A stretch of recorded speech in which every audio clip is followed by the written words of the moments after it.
Hello, in this video we will talk about Azure Webjobs.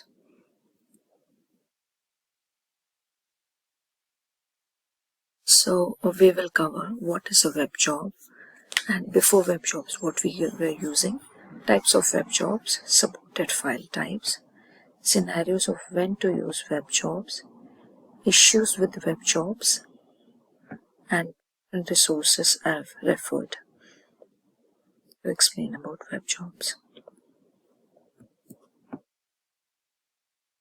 So before web jobs, we used to have Windows service which runs in the background. Also, we used to have Windows task scheduler, which is used to schedule a task to run at a particular point of time.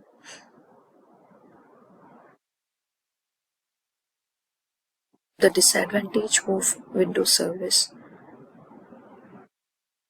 when we migrate it to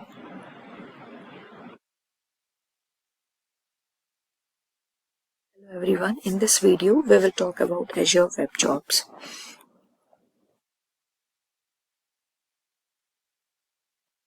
What is Azure Web Job? So the topics we will cover is what we were using before Azure Web Jobs, what is a web job, the types of web jobs supported, what are different file types which are supported by web jobs, scenarios of when to use web jobs, issues with the web jobs. So before web jobs, in the previous days we used to have Windows services which runs in the background. Also, we could use Windows task scheduler, which is used to schedule a task to run at a particular time. But we cannot use these services in Azure because we have to host it in a separate virtual machine, which would be quite expensive, and owning a virtual machine in itself would be costly just to host a Windows service. So what is a web job? A web job is a part of a app service plan. So when you host a website in Azure, you have the facility to run a program or a script in the background. So a web job is just a program or a script which runs as a background process, and it's like a Windows service which doesn't have any user interface.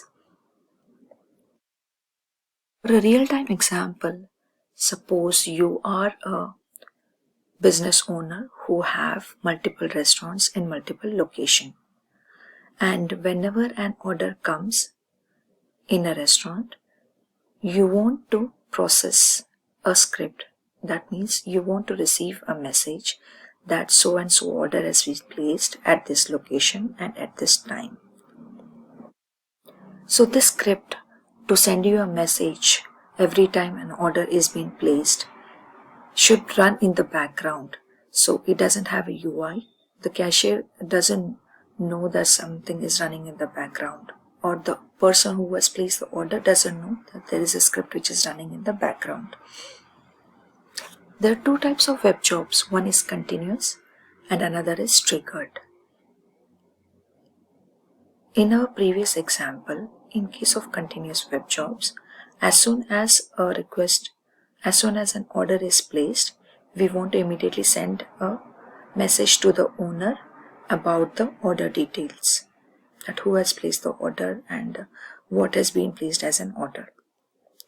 In case of triggered web jobs, scheduled web job is something like as I'm a very busy person, I don't want to receive messages regularly. Instead, I want to schedule to receive a message only at the end of the day or at the end of a week.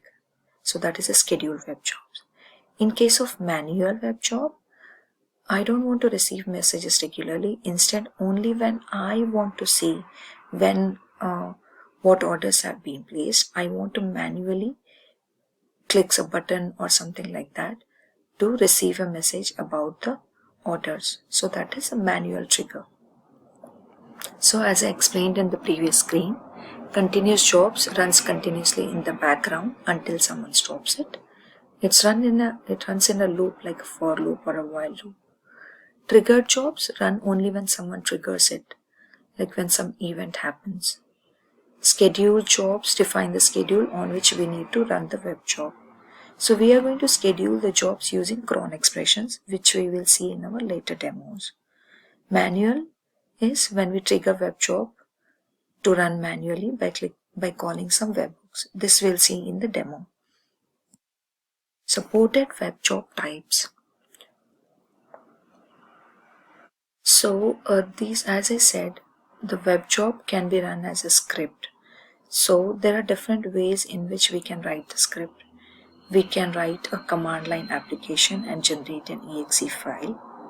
So that is generally done using WebJobs SDK.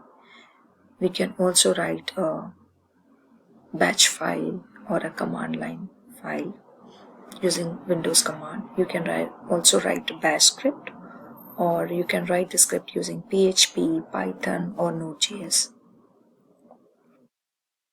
So when we can use web jobs, there are different scenarios. Some of the examples are when you're doing some CPU intensive background work, something like when you're doing image processing, or when you want to clean up the log files. So as you know, when we create a website and when the orders come and go regularly, we want to maintain log files. But after some period of time, we think that it's not so useful to keep those log files because it occupies a lot of hard disk space. So in that case, we want to clean up the log files regularly. Also, in case of long running tasks, if we want to send emails, then also we can use web jobs. One disadvantage of web jobs, as I can say, is since web jobs are part of a web app service plan, if your web job consumes too much CPU or memory, then it might affect your web application, because your web application and the web job both run in the same app service plan. So we have to be careful when creating a web job to consider the performance of your web application as well. Thank you.